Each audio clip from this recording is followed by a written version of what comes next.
पलायन कैसे रोकेंगे? पलायन रोकने का सीधा 3 फॉर्मूला दिया है हमने। बिहार के पलायन को अगर आपको समझना है तो ये समझना है कि पलायन के क्या पहलू हैं। बिहार में लोगों का पलायन हो रहा है, ये बात तो अब चर्चा में हम लोग लेकर आए हैं, लेकिन उसके साथ हमने कहा कि बिहार से सबसे बड़ा पलायन पूंजी का पलायन है। बिहार से क्या आपको मालूम है कि बैंकों से हर साल 2.5 लाख करोड़ रुपया यहां से ट्रांसफर किया जाता है, जो आपका हमारा पैसा है, बाहर के किसी उद्योगपति का पैसा नहीं है। बिहार के लोग जो पैसा अपना बैंक में यहां जमा करते हैं, हर साल बिहार से 2 से 2.5 लाख करोड़ रुपया बैंक वाले दूसरे राज्य में ट्रांसफर करते हैं, जो कि नियम के खिलाफ है।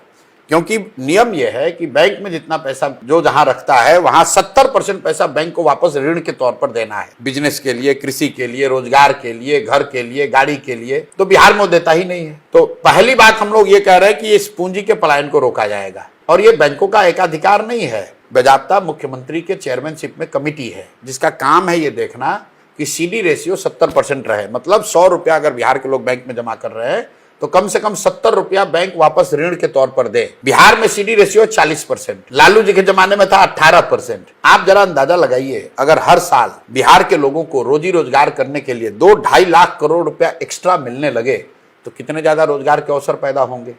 तो हम लोगों ने जो 3 पॉइंट प्रोग्राम दिया है कि पूंजी के पलायन को रोककर बुद्धि का पलायन रोका जाएगा। जिस दिन बुद्धि और पूंजी का पलायन रुका, श्रम का पलायन अपने आप रुक जाएगा। दूसरी बात हम लोगों ने कहा कि बिहार में मनरेगा को हम कृषि से जोड़ेंगे, और जो लोग भी अभी फूड ग्रेन की खेती कर रहे हैं उनको हम नगदी फसल की खेती कराना चाहते हैं। बिहार में 55 लाख हेक्टेयर जमीन है जिसमें खेती हो सकती है, उसमें सिर्फ 2 लाख हेक्टेयर जमीन में ही नगदी फसल की खेती होती है।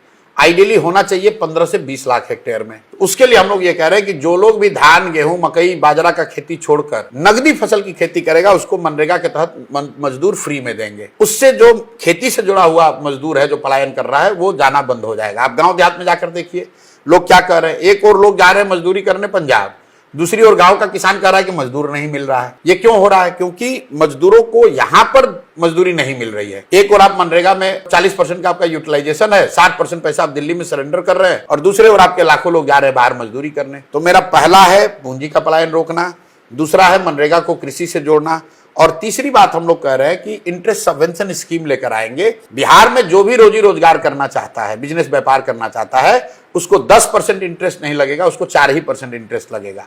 आप बैंक से लोन लीजिए 10% पर, 6% इंटरेस्ट सरकार देगी। ऐसा क्यों कह रहे हैं? जब मैंने पदयात्रा की और जो बिहार को मैं समझ रहा हूं, यहां समाज में लोग मूलधन से ज्यादा ब्याज से डरता है। गुजरात में लोग पैसा लेकर बिजनेस करते हैं लोन लेकर, लेकिन बिहार में आदमी कर्जा 3 ही बार लेता है। बेटी का ब्याह हो, घर हो, बेटा को पढ़ाना हो।